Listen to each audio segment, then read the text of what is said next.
Hey, Tom Brandon here. So excited this week. I'm headed to Zambia in the heart of Southern Africa for the NICE Analyst Summit for 2024.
So the content part of the event was kicked off with a local school choir who sang the Zambian national anthem, which was absolutely amazing. Next, NICE CEO Barack Alam kicked things off with his normal, usual stellar keynote address, where he talked about the growth of the company. He kind of laid out their vision, not just for the short term, but the long term as well.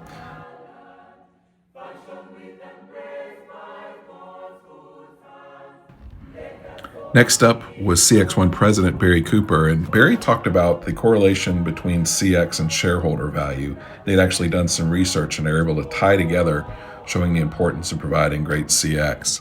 We also had a partner panel where we talked about kind of the challenges of delivering AI and what's working in the industry.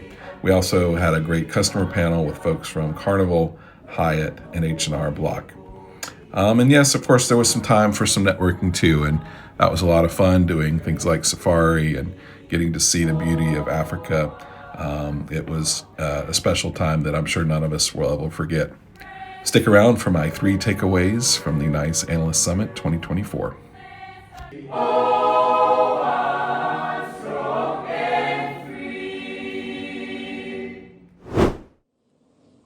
Well, good morning from the Zambezi River here in Zambia for my first takeaway. Never thought I would say that before, but it's been a great week here, and one of the things that really stood out to me was just how much that NICE continues to innovate. Someone asked Barry Cooper, the CX1's president, do you worry about folks kind of catching up with you? And he said, well, to catch up, we'd have to stop. And NICE is obviously not stopping. In fact, they're continuing to pour hundreds of millions of dollars into R&D, and it's really showing up in their products. One thing that I really liked is just how they're able to expand beyond CCaaS and continue that evolution and into things like their new Empower orchestrator that they showed us that has the ability to find kind of communications inefficiencies. In this case, it was patients that weren't filling out the right paperwork before an appointment. Was able to kind of quantify what that would mean to their resources. And then through a conversational script, kind of a conversation with the AI, a business leader, not even a technical person, could start to ask questions and even ask the system to design a new script to automate the handling of these forms. So it actually would send out a proactive notification, and it would basically determine, based on all the previous conversations with live agents, what forms needed to be filled out, could push those out, track them, and it actually built the whole script in real time for that entire workflow. So you didn't have to bring in scripters or coders or anything, just a business analyst could kind of do this. And then it could even test this to see how successful it might be based on the history of similar type of interactions before. And you can even kind of quantify what that would mean in terms of time saved and potentially even dollars to the business. So innovation like that, I wish we could have seen more. We had a limited amount of time, but I love that they picked that particular one because it really demonstrates the power of AI, not just to do auto summary and the simple stuff, but really to do the advanced stuff that really makes a difference to the business has a hard ROI and shows that the CX is so much more than just kind of what we think of in the traditional contact center. The second thing I want to talk about is openness. Now, NICE is not necessarily known as being the most open solution out there, but they were showing how they are actually providing integrations through their hub to allow for customers that maybe aren't quite ready to make the full plunge into the full platform. Maybe they have some legacy systems that they still have that they need to stay on for things like ACD routing or telephony. And NICE showed how they're able to offer integrations into their system so that you could layer a advanced NICE CX solution on top of maybe some legacy solutions. And I think this is really important because it allows customers to get to value quicker. If you had to go through a CCaaS implementation, let's say, just to be able to provide a better autopilot experience or more intelligent chatbots, that might take years to go through that. With this kind of integration, you're able to kind of take what you have. You're eventually going to have to move off your legacy systems, but maybe you want to prioritize, focusing on some of the advanced things and move telephony along at a later date.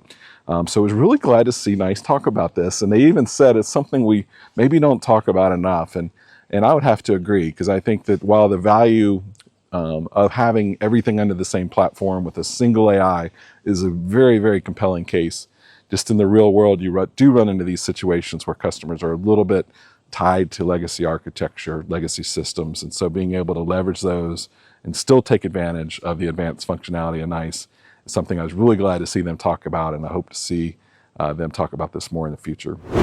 Finally, there was a bit of a bittersweet moment here at this analyst summit, and that's because the NICE CEO, Barak Alam, is stepping down at the end of the year. So this is his last summit. And one of the reasons we're here at this unbelievable place is because of his vision of what this analyst summit could be, and not just in terms of being in an amazing place, but of really investing in it and bringing his team and bringing the people that we work with all the way over here to connect and to learn and to be together and build relationships. And it's been an unbelievably successful event this year, as well as the previous three that I've been just blessed to attend. It's been just an unbelievable experience to get to know Barak personally, to get to hear from him now, multiple times a year that we get to see his keynotes and hear from him directly. He will be missed. He leaves NICE in an unbelievably great position.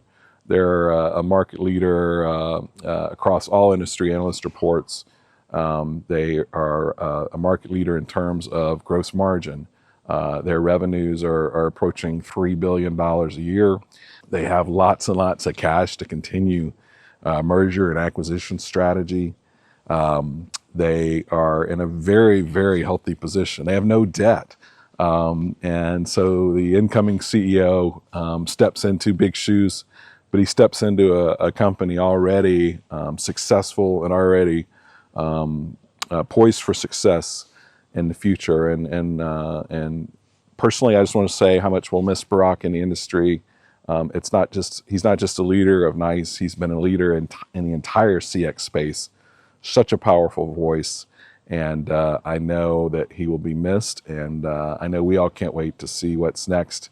We know he's got a lot to give in terms of his leadership and talents and abilities, and we can't wait to see what's next for him. To the entire NICE team, I just want to say thank you for allowing me to be a part of this community, part of the partnership that you have with the analyst community, and for everything you did to make this trip absolutely amazing. I want to say thank you. For all the NICE people that came and attended and spent time with us. I'm grateful to you for all of our conversations, and we look forward to seeing you soon. That's it for this edition of On Convergence. Thanks for watching, and we'll see you next time.